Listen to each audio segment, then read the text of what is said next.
ಉದ್ದೇಶ ಏನಂದರೆ ನಮ್ಮ ಭಾರತೀಯ ಕಿಸಾನ್ ಸಂಘದಿಂದ ಮಾವು ಬೆಳೆ ಒಂದೇ ಅಲ್ಲದೆ ನಮ್ಮ ರೈತರ ಕಷ್ಟಗಳು ಸ್ವಲ್ಪ ನಾವು ತಿಳಿಸ್ಬೇಕು ಅಂತ ನಾವು ಬಂದಿರೋದು. ಏನಂದರೆ ಮಾವು ಬೆಳೆದೊಂದೇ ಅಲ್ಲ, ಮಾವು ಬೆಳೆದೆಲ್ಲರೂ ಇವಾಗ ತಿಳಿಸಿದ್ದಾರೆ. ಅದಲ್ಲದೆ ರೆಕಾರ್ಡ್ ರೂಮ್ ತುಂಬ ಪ್ರಾಬ್ಲಮ್ ಇದೆ. ಇಲ್ಲಿ ತುಂಬ ರೈತರು ಅಲ್ದಾಡ್ತಾ ಇದ್ದಾರೆ, ಪ್ರತಿದಿನ ಅಲಿತಿದ್ದಾಳೆ. ಎಷ್ಟು ಅಲ್ದಾಡಿದ್ರೂ ಅವ್ರಿಗೆ ರೆಕಾರ್ಡ್ಸ್ ಕೊಡ್ತಾ ಇಲ್ಲ, ಹುಡುಕ್ ಕೊಡ್ತಾ ಇಲ್ಲ. ದಿನ ಬರ್ತಾರೆ ಊಟ ಇಲ್ಲದೆ, ಟೈಮ್ ಕೆಲಸ ಇಲ್ಲದೆ. ಪಾಪ ಅವ್ರು ಏನು ಮಾಡೋದು? ನಮ್ಮ ರೈತರು ಇಲ್ಲೇ ಅಲ್ದಾಟಾಗೋಗುತ್ತೆ. ತಾಲೂಕು ಆಫೀಸಲ್ಲಿ ಏನು ಕೆಲಸನೂ ಆಗ್ತಾ ಇಲ್ಲ. ಸುಮ್ಮನೆ ಡೈಲಿ ಬೆಳಗ್ಗೆ ಸಾಯಂಕಾಲ ಓಡಾಡ್ಕೊಂಡು ಹೋಗ್ತಾರೆ.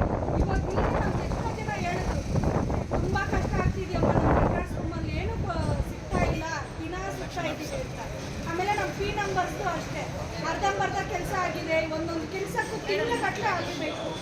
ಏನು ಮಾಡೋದು ರೈತ? ಇಲ್ಲಿ ನೋಡಿದ್ರೆ ಬೆಲೆ ಇಲ್ಲ,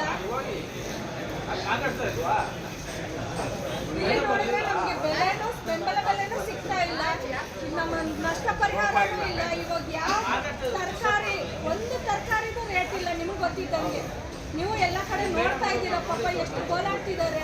ಟೊಮೊಟೊ ಹಾಕಿದ್ರು, ಬೇರೆ ತರಕಾರಿ ಹಾಕಿದ್ರು, ಮಾವು ಎಲ್ಲ ಲಾಸೆ. ಏನು ಮಾಡೋದು ರೈತ? ಪಾಣಿಯಲ್ಲಿ ಇರೋವ್ರಿಗೆ ಮಾತ್ರ ಕೊಡಂಗಿದ್ರೆ ಇಲ್ಲದೆ ಇರೋರು ಏನು ಮಾಡಬೇಕು? ಅವ್ರ ಕಷ್ಟನ ಅರ್ಥ ಮಾಡ್ಕೋಬೇಕಲ್ವಾ? ಅದಕ್ಕೆ ನಮ್ಮ ತಹಸೀಲ್ದಾರ್ ಅವರಾಗಿ, ನಮ್ಮ ವಿಲೇಜ್ ಅಕೌಂಟ್ ಆಗಲಿ ಎಲ್ಲರೂ ದಯವಿಟ್ಟು ಆ ಪರಿಶೀಲನೆ ಮಾಡಿ ಅವ್ರಿಗೆ ಬೇಕಾಗಿರೋ ಥರ ರೈತರಿಗೆ ಅನುಕೂಲ ಆಗೋ ಥರ ಮಾಡಿಕೊಡ್ಬೇಕು ಅಂತ. ಆಮೇಲೆ ರೆಕಾರ್ಡ್ ಪಿ ನಂಬರ್ದು ಮಾತ್ರ ಗಮನ ಹರಿಸ್ಬೇಕು ನಮ್ಮ ರೆವಿನ್ಯೂ ಡಿಪಾರ್ಟ್ಮೆಂಟಲ್ಲಿ. ದಯವಿಟ್ಟು ನಮ್ಮ ರೈತರಿಗೆ ಅನುಕೂಲ ಮಾಡಿಕೊಡ್ಬೇಕು. ಇಲ್ಲ ಅಂದರೆ ನಾವು ಮುಂದಿನ ದಿನಗಳಲ್ಲಿ ಉಗ್ರ ಹೋರಾಟ ಮಾಡಬೇಕಾಗತ್ತೆ ಅಂತ ತಿಳಿಸ್ತೀವಿ.